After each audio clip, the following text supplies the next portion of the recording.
ලංකාවේ ගොඩක් දෙනෙක්ට තරුණ මහලු බේදයක් නැතුව අද සමාජයේ මුහුණ දෙන්න වෙලා තියෙන ලොකුම ගැටලුවක් තමයි කොණ්ඩේ යන එක. අපේ රටේ අයට ගැළපෙනම සොලියුෂන් එක මොකක්ද කියලා තමයි අද දවසේදී අපි මේ කතා කරන්න සූදානම් වෙන්නේ.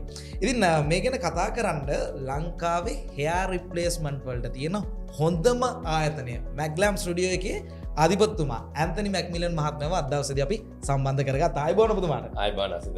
දැන් මේ ඇත්තටම hair replacement ගැන මුලින්ම කතා කරන්න කලින් අපේ අයට හිතෙන්න පුළුවන් මොකක්ද මේ ආයතනය සහ කවුද මේ ඇන්තනි කියන මහත්මයා? මොකක්ද ඔබතුමා කරන ව්‍යාපාර අපිට ඒ ගැන මුලින්ම කියන්න. අසිත ඇත්තනම කියන්න ගියොත් මට ව්‍යාපාර කීපයක් තියෙනවා. මම ප්‍රධාන වශයෙන්ම කරන්නේ ලංකාවට කරවල සහ මාළු ආනයනය කරන එක. ඊට අමතරව මම vehicle imports කරනවා.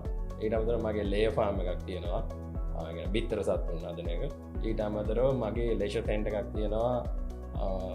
leisure activities restaurant එකක් plus futsal ඊට අමතරව තමයි මේක මම ඇත්තටම බිස්නස් එකක් නෙමෙයි. මෙතනට වෙනම දෙයක් විදියට මම සම්බන්ධ වෙන්නේ ආසිත. බැලුවොත් එහෙම දැන් මේ ව්‍යාපාර ගොඩක් කරන ගමන් තමයි මේ පැත්ත දැන් කියන්නේ වෙනස්ම පැත්තකට තමයි මේ ආවිල්ලා තින්නේ. මොකක්ද විශේෂ හේතුවක් තිබ්බද නැත්නම් මේක නිකන් බිස්නස් එකට විතර පටන් ගත්තද? ඇත්තටම කියන්න ගියොත් අසිත මම කරන ව්‍යාපාරත් එක්ක මට මේක ව්‍යාපාරයක් නෙමේ.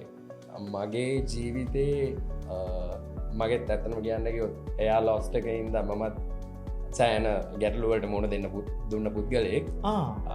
එතනින් තමයි මම මේ ව්‍යාපාරයට අවතීරණ වෙන්නේ අසිත. ඒ කියන්නේ අත්දැකීම තමුන්ට විඳින්න වෙච්ච අත්දැකීමත් එක්ක තමයි ව්යාපාරය. අන්නරයි. අසිත ඇත්තම කියන්න ගියොත් මම මගේ පෞද්ගලික worst experiences මම දැක්ක වැරදි අත්දැකීම් සාමාන්‍යයෙන් මම කොච්චර